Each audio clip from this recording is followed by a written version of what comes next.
बातमी डोंबिवलीमधून। डोंबिवलीमध्ये 8 वर्षाच्या प्रेमसंबंधानंतर court marriage केलेल्या तरुणाची पत्नी आणि तिचा कुटुंबीय अचानक बेपत्ता झाल्याची धक्कादायक घटना समोर आली आहे। आंतरजातीय तरुणाशी विवाह केल्यानं सुरुवातीला विरोध करणाऱ्या कुटुंबियांनी नंतर पुन्हा लग्न लावून देण्याचं आश्वासन दिल्याची माहिती आहे।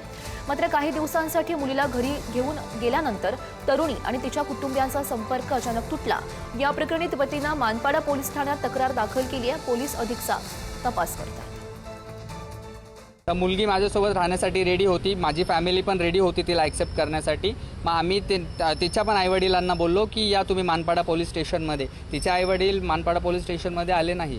मग माझे आईवडील आले आणि आम्ही रितसर तक्रार की इथे म्हणजे आम्ही रजिस्टर मॅरेज केलेलं आहे असं मानपाडा पोलीस स्टेशनमध्ये 19 तारखेला रात्री 12-12:30च्या सुमारास आम्ही मानपाडामध्ये नोंदवलेलं आहे। मानपाडा पोलीस स्टेशन येथे ओमकार गुंडू बनसोडे वय 24 वर्ष राहणार दावडी नाका डोंबिवली यांनी दिनांक 22 मे 2026 रोजी एक तक्रार नोंद केलेली आहे।